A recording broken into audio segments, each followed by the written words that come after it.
Ladies and gentlemen, welcome to the World Championship Series Premier League Season 2 Finals.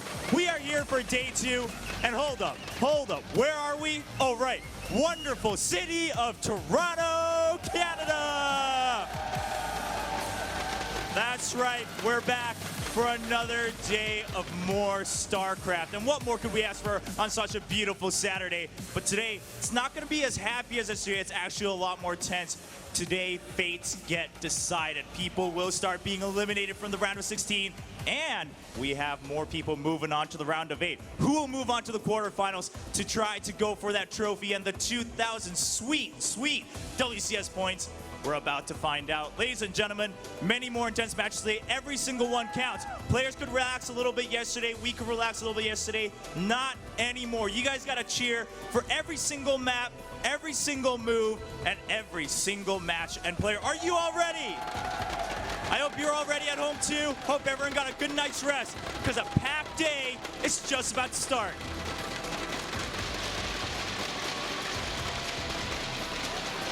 It is time for a very exciting day. We have, as mentioned already in the pregame, and as Chobra's mentioned on stage, a must-win game for every single player today. Still joined here by In Control and, of course, Huck. This is a day for every single player to prove themselves that they're worth and that they are good enough to go through to the round of 8, where we've seen the dominant players just slide straight into. We've seen the Pult dominate. We've seen Hydra dominate. We saw Lilbo dominate as well. And of course, Stardust going through. And now it's time to find the players that will join them.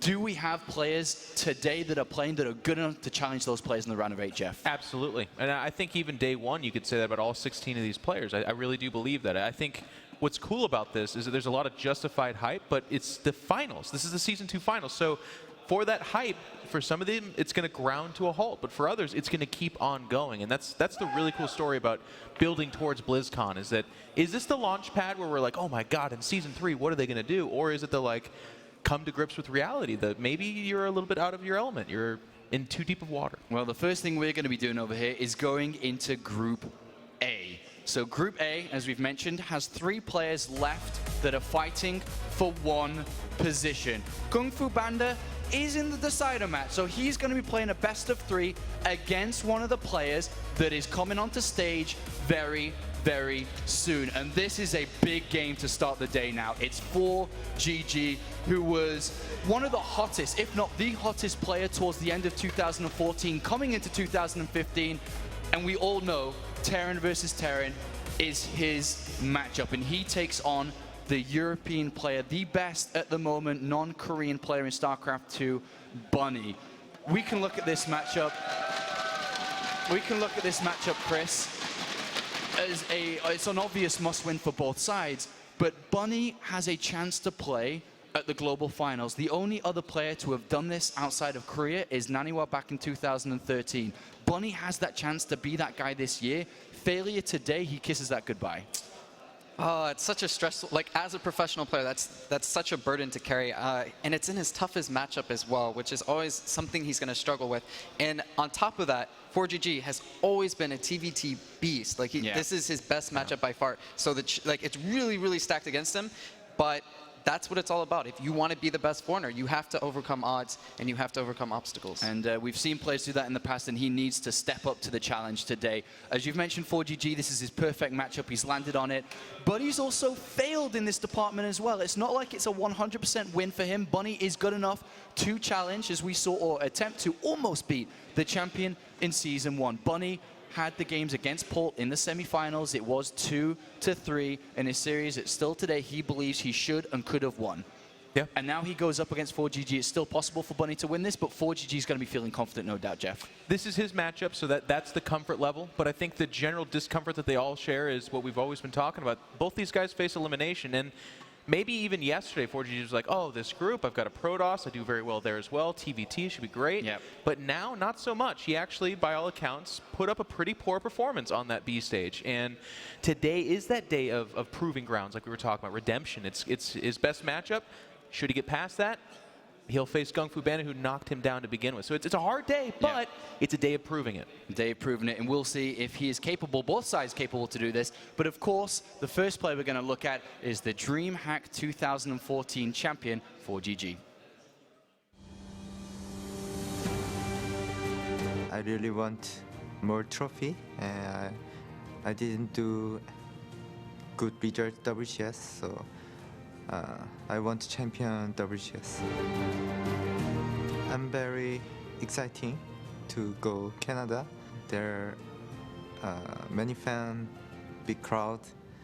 Hopefully they will like my playing. ForGG trying to make this one more push so that he can bring an end to this series so he can move on to the finals for this season in Toronto. 2 Thors do get grabbed. 2015 is just so-so. I didn't do great result, but also not so much bad.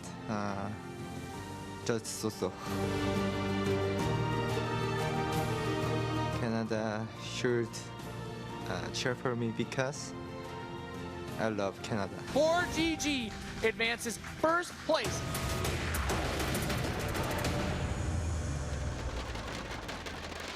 The lovable ForGG, the 2014 DreamHack champion, who joined only a select few to be a Brood War champion into a StarCraft 2 champion. Only a couple of people have done that.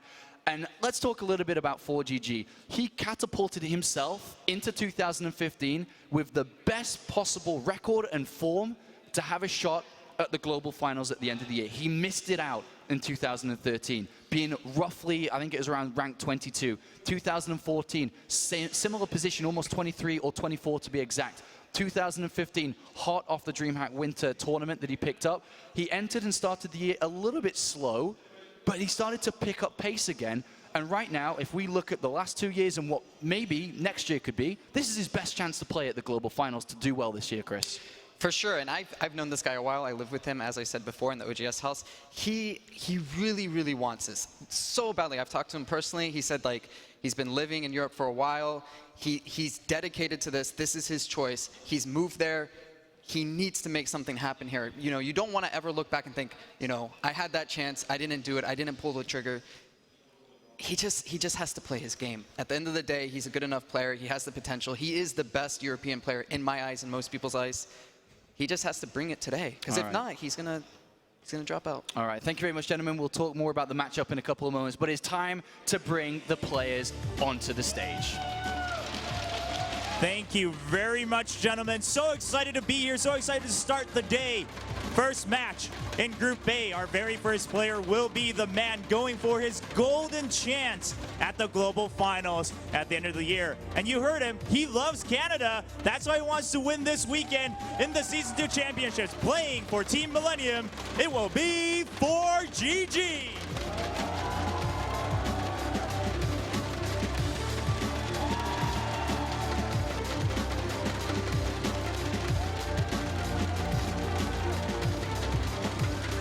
His opponent so close yet so far. Can he take one more step, getting closer to those global finals at BlizzCon at the end of the year? Let's find out, ladies and gentlemen. Playing for Team Liquid, it will be Bunny.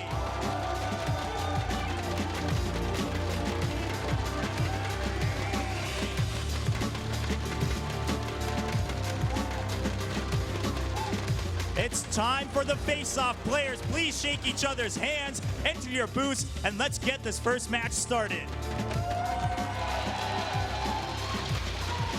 Every single game so important. I cannot stress that enough, especially when it comes to the individual players. And knowing how much WCS really means to everybody that's playing here today. Bunny, a player that joined the system in 2012 as an unknown player. His ID back then, Dream Bunny, playing in the Denmark Nationals way back when. He made his name there. He started to challenge the likes of the national competition. And from there, continued to follow the dream, which he still follows today, to reach a finals. So close in Season 1, another chance here in Season 2, and we've mentioned about ForGG as well. He's been so close to make it to the global finals, and he wants it very, very badly. And this is an epic matchup between these two. Terran versus Terran, a best of 3. How do you see this match shaping up here, Chris? You got ForGG, who's so very good at this matchup, so very good at mech. Bunny has to bring equal, if not better, skill. Yeah, and we saw yesterday Marine Lord playing against Pult. Those are really close games, and we know Marine Lord has very good TvT, and he's been practicing with ForGG, and he's actually become a very decent practice partner for him. So I expect that, you know, ForGG is going to be even more on top of his game at this point. I think Bunny's going to run into a lot of trouble, but he's going to have to bring something special. I don't think he can play ForGG in a straight-up game, you know? He can't match him in mech, he can't match him in bio. He has to figure out some way to trick him build order-wise or micro-wise. Well, Bunny yesterday went up against Hydra, the Season 1 finalist, and he went in there feeling confident, but let's be honest here, he got put down, and got put down like a lot of other players yesterday, but he has a chance today to turn this around, to turn this group around, to fight for the chance to play at the global finals, and represent Europe, represent his country, and really put himself at the forefront of StarCraft 2 outside of Korea. Jeff, what are some of the things when you look at Bunny that just absolutely stand out for you? I love Chris's point from earlier where he said if you're going to be a champion, you have to overcome your biggest obstacles. He went 2-3 against Pult not too long ago in his worst matchup. Now, facing elimination, there's ForGG, the brick in the road. This guy is a wall of TvT terror, and if Bunny's going to advance, he's going to need to beat this guy, and I like it. He's got clean mechanics. You know, I agree with Chris. Yeah. Probably can't match him in mech. Yeah. ForGG's more, not necessarily a bio guy, but I think Bunny can do it. He's going to have to be clever. ForGG, of course, top 8 from Season 1, and funny enough, both of these players fell victim to the eventual champion. Pult eliminated both of them from the tournament there a few months back in France. ForGG did not have the best start to this tournament, though.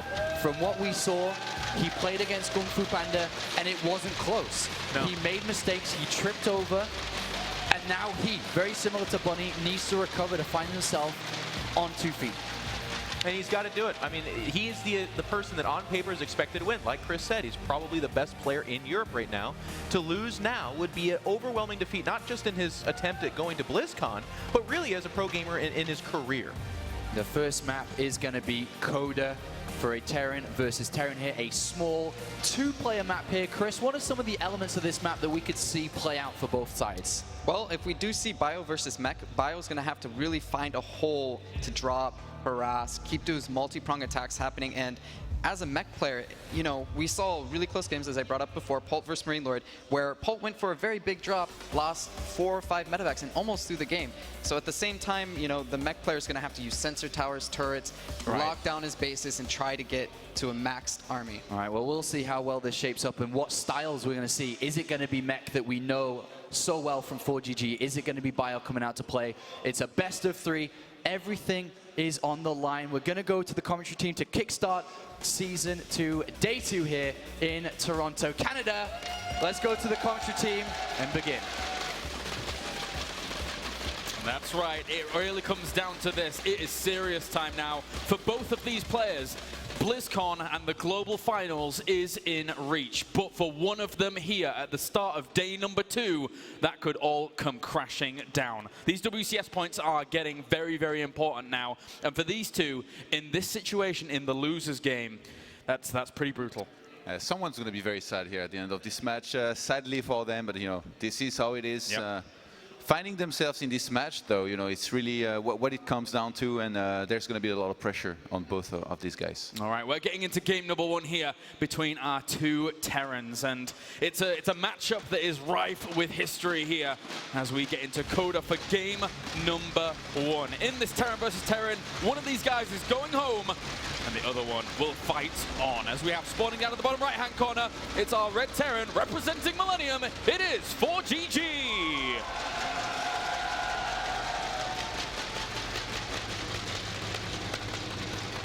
And it could be the potentially last time we see this gent. Up to the top left in the blue, representing Team Liquid, it's Bunny.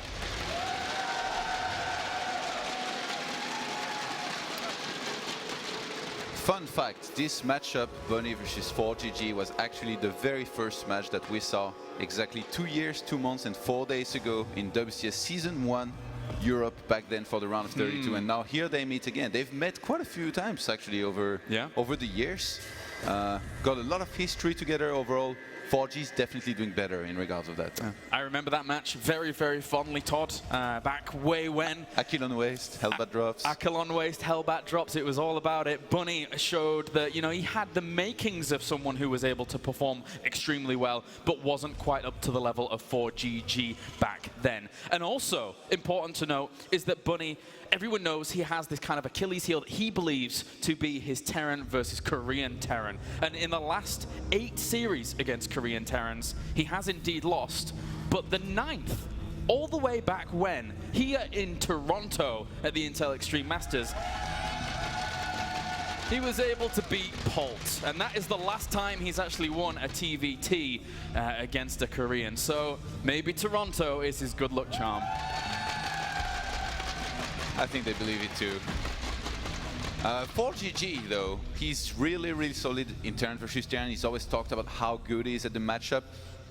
It's very hard to find a weakness for ForGG, you know, in the matchup. Maybe, I would say maybe one of the things that could play in his disfavor is how he likes to be really aggressive and sometimes, really only sometimes, gets overly aggressive.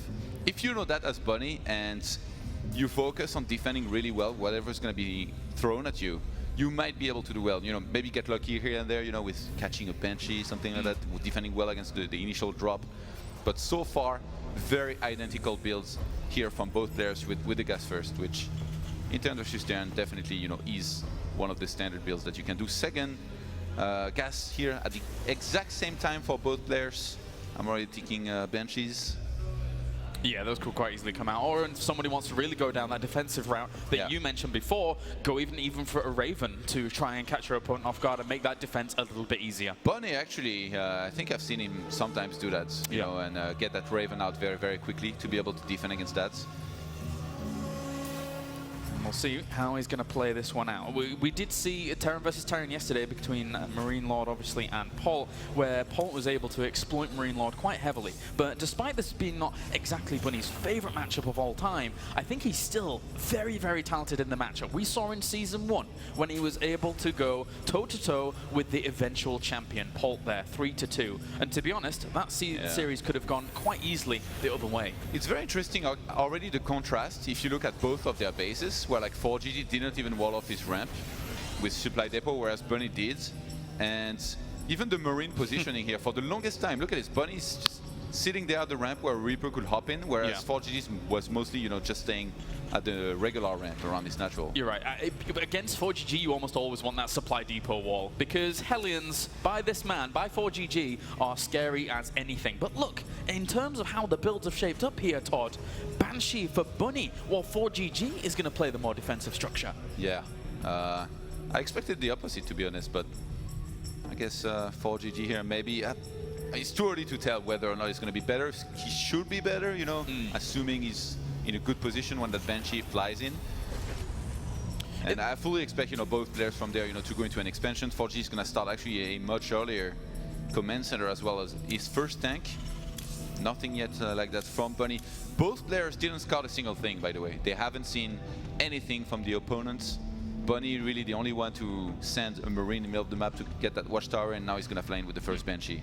I really like how ForGG's position at the moment. Of course, he can be able to deter this. You know, the Cloak is not finished yet, and obviously the Raven will be able to shut that down. But the way he's actually transitioned onto tanks pretty fast here compared to Bunny, as much as he's playing against the grain, normally he's very aggressive, would like to be in there very fast. But it almost looks as if he's going to be setting up for that kind of 2 siege tank push out and being aggressive in the later stages after he's got his economy in check. Yeah, whereas Bunny made a Widowmine, which really is not going to do much, I think. Yeah. It looks like he's queued it to send it a little bit like towards the opposite side of the map, maybe to burrow it there and hope that something you know runs into it. But if ForGG was to move out with an entire army and take his Raven with it, he just kind of demined the field very easily. and march across the map with more tanks. ForGG, the good thing for him is that he's so good versus Stern, in turn versus Stern, that if he gets ahead on the tank counts by just like 1, 2, or even 3, he's always going to realize it and push with it. And look, he has every intention to be aggressive here with this. Yeah, he doesn't know about his opponent's Raven just yet, I don't believe. So, of course, that point defense drone is something that when you're contending for air dominance is very important. In these situations especially, when you're trying to position yourself well. But look at this. Bunny saw it. Yeah. I think one bunker here definitely might come a long way to helping with this. This second siege tank here by Bunny cannot come out soon enough. I think he's just going to siege it up the ramp as well. The Widow Mine is actually going to cause any reinforcements to have a bit of a hard time. Those 2 Hellions, one of them is already going to die, half health goes down on the other one, and the siege tanks are well positioned here for Bunny to greet this. I don't think he should have huge amount of problems, and he's keeping the pressure on the other side of the map here against ForGG. The thing is, ForGG has complete air control with his 2 Vikings here, plus the Raven, so he's going to... Oh, wow. He's actually just going to go for a Seeker Missile here. Getting himself some SCVs as well here. Seeker Missile will actually land on that first siege tank. That opens up the natural. Slowly moving himself forward. Tries to get on the siege tanks before they actually get the opportunity to siege up. But it's not going to be enough just yet. That one siege tank from the high ground here for Bunny is doing quite a bit of work against those Marines. But the Banshee at the back got itself 6 kills as well. Denied a lot of mining time here. So if Bunny can weather the storm, if he can hold on against this from him, he should be able to be pushed it back. Oh, he actually killed one of the gases back in ForGG's base. He's killing even more SCVs right now. Bunny's held this. Look at the supply. 69 to 38. 10 worker kills on this Banshee as well, and he's been able to weather it. Bunny here with a brilliant little hold. He's going to lose himself a siege tank. A good pickup there for ForGG, but it's 39 workers against 17. Yeah. Bunny is riding a high right now. ForGG in a bit of a panic, threw down a second turret back at home, and the Banshee of Bunny flew into it and died, but he still got another one shooting down at that Banshee. Is like the hero of Bunny's army so far. And for ForGG, you've got to think about this.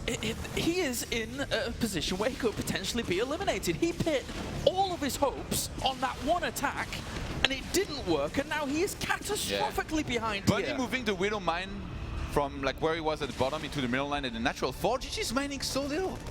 14 SCVs to 39. He's on the ropes, man. There's really... Oh, and this Widow Mine as well. Not only can he not transfer down there, he can't demand... And he loses the Banshee! One of his only opportunities to try and bring back some of this deficit has been eliminated. And now he's going to have to rebuild an empire which has crumbled. Quite literally rebuild an empire, Kailash, yes. This is what I was talking about. ForGG loves his aggression, and in this game he wasn't... I don't even know if I should call it an aggression as much as it was an all-in here. He banked everything on this doing damage. He was defended very successfully by a very, very strong Bunny so far today. This is looking much better than the way he did yesterday in his first match against Hydra. Bunny realizes the lead that he's in at the moment. 18 workers killed off during that assault there while he was defending brilliantly. His siege tank timing was really good to just be able to defend that as long as it was coming across the other side of the map from ForGG. ForGG's base and like his production and his army, they all look kind of sad, to be honest. Like, he's got a few Hellions low on hit points, like some Vikings, a Banshee and a Raven just like moving out. I'm not sure what he's hoping for, maybe to catch Bunny off guard. Heads up has been given here by the SCV at the front. He's still gonna try to do the same thing, I guess. Keep, you know, fighting with the air control that he has. Leap forward a little bit with the tanks, you know, and try and maybe get a good engagement. I don't know. Technically, ForGG still has air dominance here. This one Banshee, though, again, a thorn in his side here for ForGG. He's almost against a timer if that Banshee's able to do quite a bit. Catching reinforcements is nice. Cloaked up at the moment, drops a scan, tries to clean that up with 2 Vikings. Actually, he's going to be very, very close to actually dying off. And because it stops there, he's going to get it. He drops the second scan anyway to guarantee. Saves himself that siege tank. Really needs to bring on the pressure now, as he knows he is against a timer. He is down half the economy here of him. Good Hunter Seekers will kill off one of those, but still, he needs to do more here, Todd. ForGG is doing one of the only things here that he can do to come back in this game, sniping the tanks of his opponent, trying to out-tank him, I guess. Get way more siege tanks, in which case, if he gets a good engagement, he might be able to do it. But right now, Bunny, he's researching Steam Pack, he's pumping out a lot of units. As long as he stays in this a little bit longer, he might just be able to pull SCVs, defend this, and then win the game. Him sending the Raven over the other side is quite an ambitious move. That Banshee at the front isn't really being contested. Scan has to be dropped for it. He's going to be moving in with all of his SCVs here. Bunny knows if he can just break out of this, he is going to be in a great position. Loses a few SCVs for his trouble, but pushes ForGG away. GG! Game number 1. goes to Bunny here in this Terran versus Terran. And now as ForGG, you've got to be sweating because you are one game away from having some of your WCS here in 2015 completely dashed away from you. Maybe it's too early to say this, but the Toronto crowd here, quite possibly his lucky charm in Terran versus Korean Terran. Playing really well in that game, you know, the defense looked like it was going to be really hard from the start because ForGG, you know, he had a bunch of Vikings, he had complete air control and usually he does really well in that situation, blew up a tank very quickly, but in the end, that Banshee across the map on whole position killed what, like 6 SCVs, a depot, a gas. Yeah.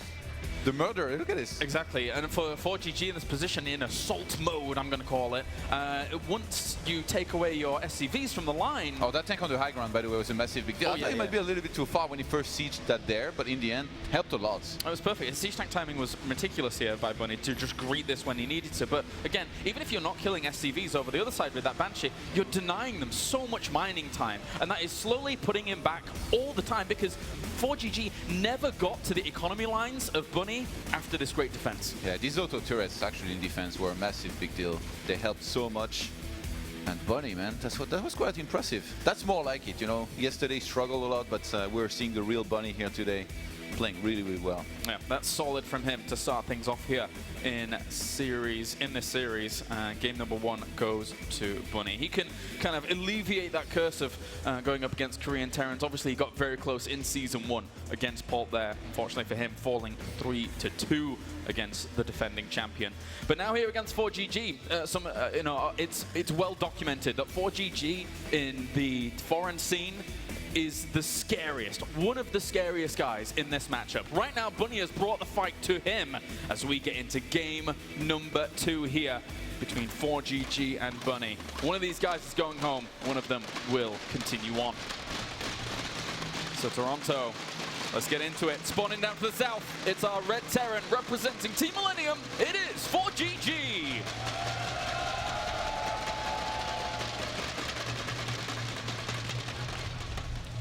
And up to the north, one game away from keeping his hopes alive here in the World Championship Series, representing Team Liquid, it's Bunny!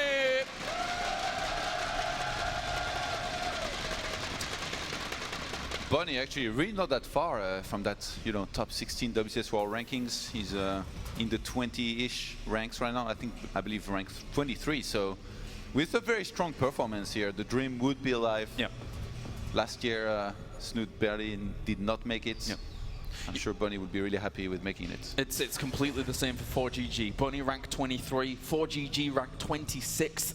This is really, really do or die for both of these guys. I don't think, looking at this group and how it's unfolded, these two individuals both saw themselves in the lower bracket game for elimination. And that's the reality right now we face with Bunny taking that 1-0 lead. If ForGG falls out of WCS here in Season 2, this early on in the round of 16, that's almost unprecedented for a player of his caliber. Yeah, it's whoever wins here though doesn't advance immediately. They still have to take on Kung Fu Panda, but definitely, you know, a good step towards that here. And Bunny is actually gonna go for a scout pretty earlier in this game. Not quite like in the previous one where neither of them went to explore really anything up until very, very late. He wants to know exactly what opener he's up against. And he's gonna find it out. I'm going to send that on forwards here. Reaper's already started for him behind all of this. This is almost the messenger to send relay information back for this Reaper, just so he knows what to expect once he actually gets there. And he will poke on up, see the fact that the barracks is indeed complete, and see the factory is going down pretty swiftly. Remember, this is a really good map for Reapers here, and ForGG not choosing to go for that. He's going to have to defend really well against Bunny's Reapers. Not sure how many it's going to be. We'll see if he starts a second one. I'm pretty sure yes, with the gas that he has. Nope. Just going to go for a reactor pretty quickly behind it. So just with the single Reaper here to apply some pressure. Good catch there for that one Marine as well. SCV having a bit of a harder time to actually getting out of there. But here comes the first Reaper. There's only one Marine out at the moment. He didn't see the second gas yet. Second refinery here. needs to just scoot on around, and he can because it is such a good map for the Reapers. He can come in from a more uncommon location and hiding in plain sight, which is basically the ramp. You don't need to always jump up the cliff here as a Reaper. You can happily just go in the front door because the Marines were positioned for the jump. Yeah, this is a big deal here. Getting to spot that second refinery this early on, seeing the starport here as well, he knows that well. A lot of the time it's going to be Cloak Banshee or Raven, and Bunny opening himself with a fairly quick command center can start setting up for the defense, you know, with its own factory behind it. He's probably going to get his own starport ASAP. Can get an eBay. Also timed exactly at about the time, you know, he's going to need to maybe get turrets to defend against the Banshee. And now it's going to be the time now where for Bunny's Reaper to go up that ramp is going to be really dangerous because there's quite a few Marines out. It's funny when you think about it because the way ForGG opened in the previous game, which was a little bit more defensive into the more aggressive stance, this strategy choice, which is more aggressive by nature, is the choice that ForGG has gone for when he is at his most vulnerable, when he is one game away from being eliminated. So he goes back to old tropes of basically being in his opponent's face very quickly, getting these Banshees, getting the cloak, and exploiting some of the finest details that he's had in his game, which has been that aggressive control. Yeah, we'll see though if he wants to commit to some big attack with this on this map. It's definitely, you know, a little bit hard to pull off. At the same time, you can maybe, you know, use the map overlay to your advantage, siege from down there, take out the production facilities of your opponents. But for ForGG, I really don't think he's known for that low economy, like big aggressive style. Usually, controlled aggression with, you know, more expanse and some good macro behind it is what he's really good at. But like I said before, sometimes he gets overly aggressive, and I do think this is what might have happened in the first game with the not so good execution of his push. This can be scary for Bunny though. I mean, he's got 3 missile turrets going down. The Banshees are on the way, yes, and it will be able to shut down the economy damage actually from being done. But if he's hitting so hard with these 2 siege tanks early on and using the Banshees just in a full frontal assault anyway, all of the money got into those missile turrets takes away from the potential defense at the front. Of course, the Widowmine is really scary here because there is no detection for ForGG, so he might just walk into that with a bunch of Marines and lose a lot of them, in which case defending this is going to be much easier for Bunny. Bunny already having a medivac. I was wondering if he was going to, you know, drop that down the ramp here to try and sandwich this attack. I don't think he's fully read into this, but he could lose a lot of Marines. He could lose a lot of Marines. Oh, so a lot of those are very, very low right now. That's really going to take the wind out of the sails here of this push. And Bunny is going to counter-attack with a medivac filled with Marines here. He wants to wreck the economy of ForGG while having enough to defend back at home. Great siege tank positioning. He's also able to get to the SCVs at the back of this bunker if he needs to. But he doesn't really have much to defend against this. Drops a scan, kills off that Widowmine. The drop's happening across the map. Needs to push. He's going to lose a lot of SCVs if he's not careful. He doesn't have enough reinforcements. The SCVs actually have to be pulled off in a terrible position here against the Marines. It's 13 workers killed off to 11. Bunny has more workers behind all of this. One of the Banshees died instantly to that Viking, and now ForGG has to go for it, much like in the previous game. He's only got 6 workers left. He's down to 5. ForGG is crumbling. It's all on this push here for ForGG. If this push does not work at the front, he is out. And he kills off a few more Marines. There you go. GG. Bunny stays alive here in the World Championship Series after a very, very quick 2-0. Great resilience here by Bunny to be able to hold on against the torrent of aggression that we see from ForGG, notorious for it, and he was bested.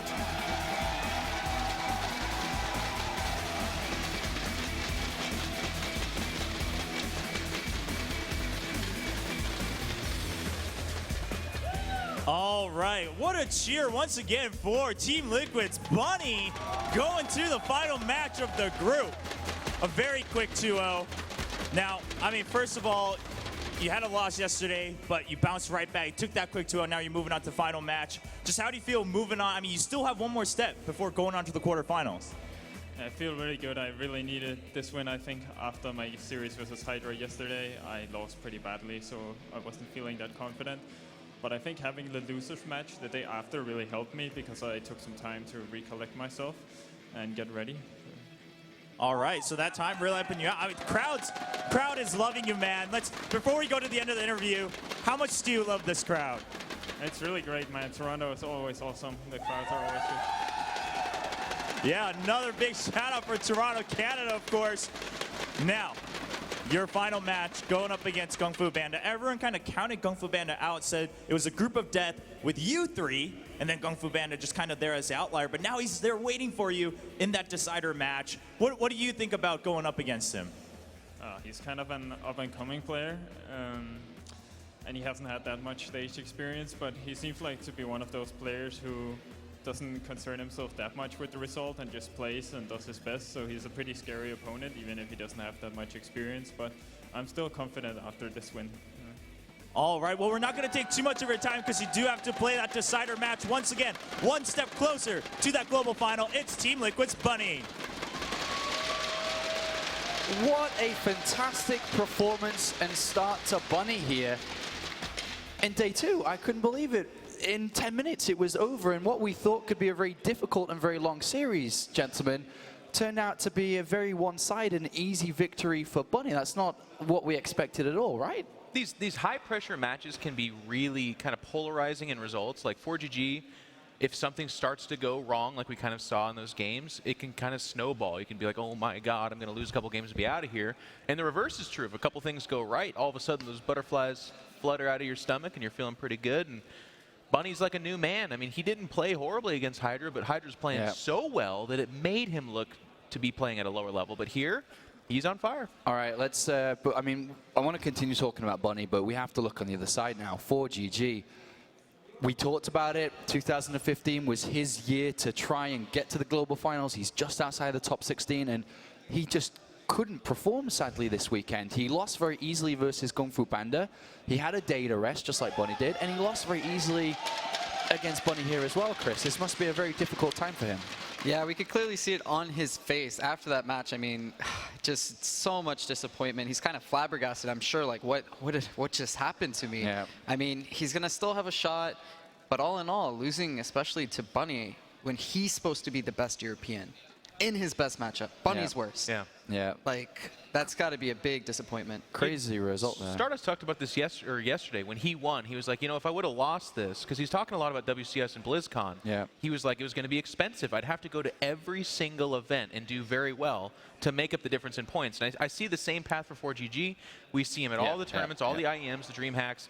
Now, each one that he goes to, that intensity compounds. He's like, oh my God, if I don't get top 8, if I don't get top 4, I'm not going. Yeah, very difficult time here for ForGG, but let's take a look at the bracket just to 100% show you where we are and what we've done here in Group A. One final match remains. Kung Fu Panda will go up against Bunny in a best-of-3. Moments away, we're going to go straight into it as Bunny fights to continue to hopefully get into the round of 8 just like he did in Season 1. He goes up against the newcomer to the system, the newcomer to the Premier League, the German player Kung Fu Panda. We'll talk a lot about this after the break, but first thoughts here. This is a fantastic start for Bunny. He's got his confidence back. He's just beat ForGG. He must be feeling on top of the world at the moment going into a match against a player that he's beat at home on the ladder on a regular basis, Chris. Yeah, and that's the biggest point, is he's going into this hot right now. He's been playing, he's like set up in the booth, he's all ready to go. He knows, you know, he's got his setup figured out. Kung Fu Panda, you know, he just woke up, maybe he's played a few warm-up games on the ladder, but all in all, he has to move his stuff. He might not feel the same way as Bunny. Bunny already knows he's good to go. He's playing great. He's confident in himself. I think Bunny's going to take it. Final thoughts here, Jeff?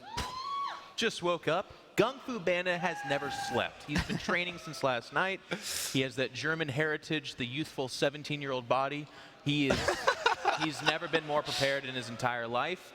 I think it's going to be a great series. I do think that Bunny getting this match, getting a competitive match underway, does seek to give him the benefit. I really do like that format. I mean, it's pretty good for him. Cannot underestimate the German player here. As good and as favored that Bunny may be going into this. We'll talk more about that because we're going to go to a quick break. When we return, we will find out the second place finisher of Group A. Will it be Bunny or will it be the German Kung Fu Panda?